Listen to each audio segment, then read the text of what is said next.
चलो नाइट्रिक अम्ल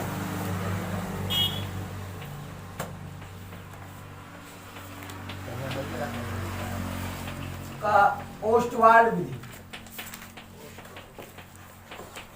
सचित्र वर्ण पूछता है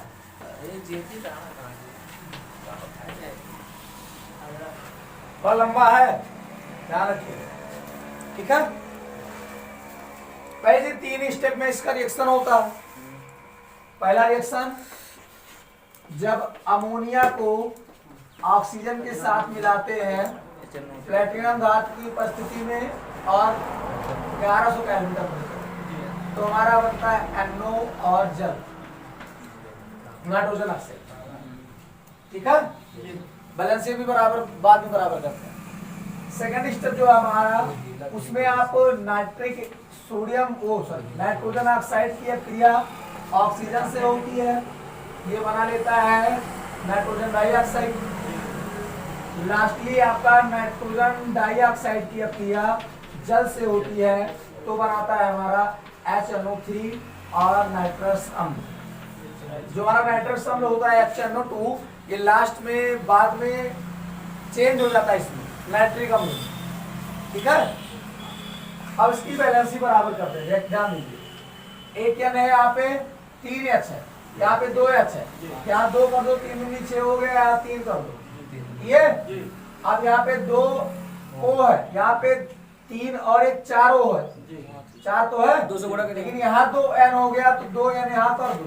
अब 2 O हो गया, यहाँ पे 3 O, 3 2 5 O है, और यहाँ पे कितना है 3 2 5, या फिर इसको 5/2 कर दे हम, या फिर 2 कंडीशन है भाई, या फिर आप 5/2 कर दीजिए, या फिर सभी को दुगना कर दीजिए, इसको 4 कर दीजिए, ये 5 कर दीजिए, और ये भी आप 4 कर दीजिए, और इसको 6 कर दीजिए। अब बैलेंस बराबर, ठीक है, यहाँ पे बराबर कर दीजिए, तो यहाँ पे 2 लगा दीजिए, 2NO हो गया, यहाँ पे 2NO2 कंप्लीट। इसको बराबर करना है, 2H है, 2H आपके पास 2 1 3 O है, यहाँ पे 3 O और 2 5 O है, यहाँ पे 2 लगा देते हैं, 1 N 1 N 2 N कंप्लीट, 2 दूनी 4 और 1 5 कंप्लीट। कंप्लीट है, ये तीनों रिएक्शन होता है। सबसे पहले रिएक्शन में आपको मिलता है नाइट्रोजन ऑक्साइड, हाइबर विधि याद हो गया सबको। दूसरे में नाइट्रोजन डाइऑक्साइड, कभी भी टेस्ट ले सकता हूं, ध्यान रखिएगा। हाँ, इसीलिए इसमें तो भाई लापरवाही 1% भी बर्दाश्त होगा। हाँ, मेहनत करके पढ़ा रहा हूँ। दूसरी चीज, आप सचित्र वर्णन 5 तैयार हो गया आपको, एक नाइट्रिक एसिड हो गया, अमोनिया हो गया, सल्फर डाइऑक्साइड हो गया, सल्फ्यूरिक अम्ल हो गया, अब क्लोरीन हो गया, क्लोरीन का डीकन विधि, ये 5 तैयार है। 5 में से एक 100% आएगा, ये गारंटी। अब ना तैयार करो आप, तो ये आपकी गारंटी है कि नहीं। नाइट्रोजन डाइऑक्साइड बना, लास्ट में क्या बनता है आपका, तो नाइट्रिक एसिड। ठीक, अब ओस्टवाल्ड विधि में फिगर कैसे ड्रॉ करते हैं, चलिए भाई। सबसे पहले हम बनाते हैं एक उत्प्रेरक कक्ष।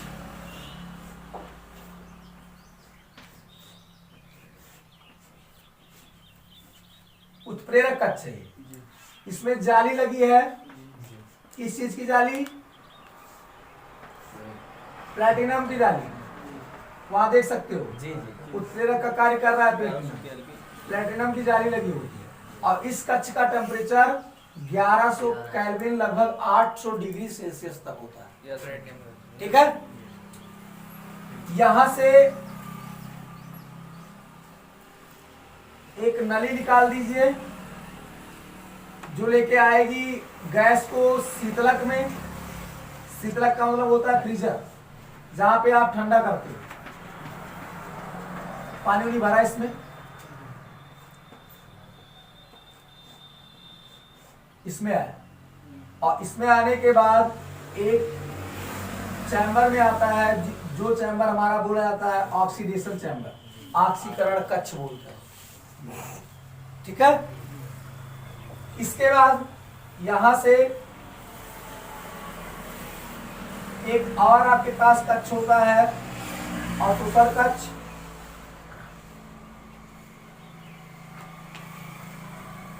ऊपर जाली लगी होती है ऐसे, मतलब छलनी बोल सकते हो आप, और इसमें बीच में क्वार्टर्स के पत्थर रखे होते हैं।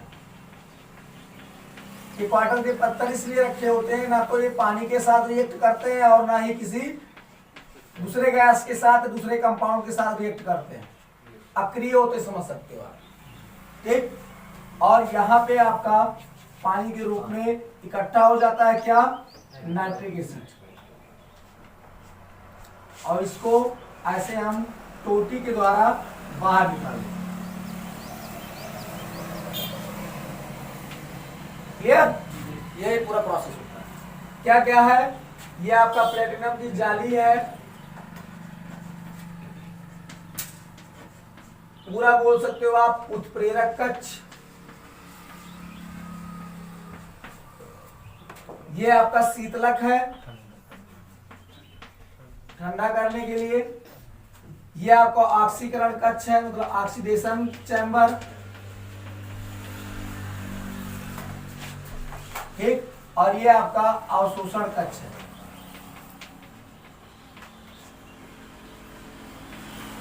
ठीक, अब प्रोसेस समझते हैं कैसे क्या होगा। सबसे पहले आप यहां से अमोनिया और O2 ऑक्सीजन मतलब वायु, अमोनिया और वायु को 1:8 के अनुपात में अंदर भेजेंगे मिला के।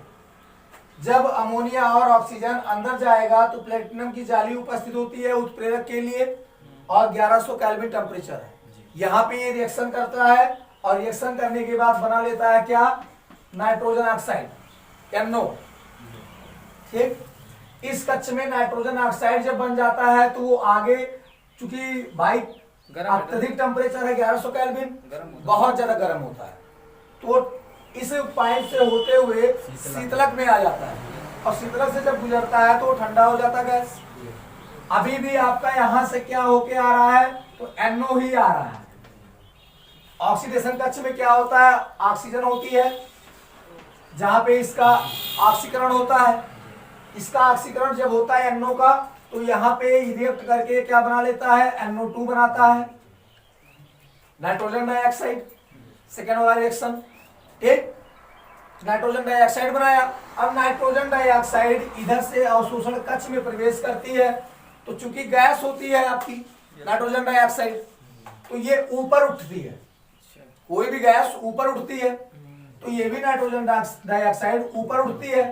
बट क्वार्टर्स के जब पत्थर लगे होते हैं तो इसको अवरोध उत्पन्न करते हैं, उतना तेज ऊपर नहीं भागने देते इस गैस को, ठीक। तो ऊपर से हम यहाँ से पानी के छींटे डालते हैं, H2। जब हम पानी के छींटे डालते हैं तो ये जो नाइट्रोजन डाइऑक्साइड है, इससे जब पानी मिलता है तो अब क्रिया करता है, क्या बना लेता है, नाइट्रिक अम्ल, और नाइट्रिक अम्ल आपका पानी के रूप में नीचे ऐसे बैठ जाता है यहाँ पे, ठीक। और जो गैसें होती हैं अवशोषित, मतलब अशुद्ध गैसें जो आपका रिएक्शन नहीं कर पाती जल के साथ, वो इधर की ओर बाहर निकल जाती है, और जो गैसें जल के संपर्क में आ जाती है वो फटाक से नाइट्रिक अम्ल बना लेती है, और नाइट्रिक अम्ल आपका इकट्ठा हो जाता है नीचे, और उसके बाद आप टोटी के सहारे इसको किसी भी पात्र में एकत्रित कर सकते हैं, समझे। ये होता है आपका पोस्ट वार्डिंग, समझे।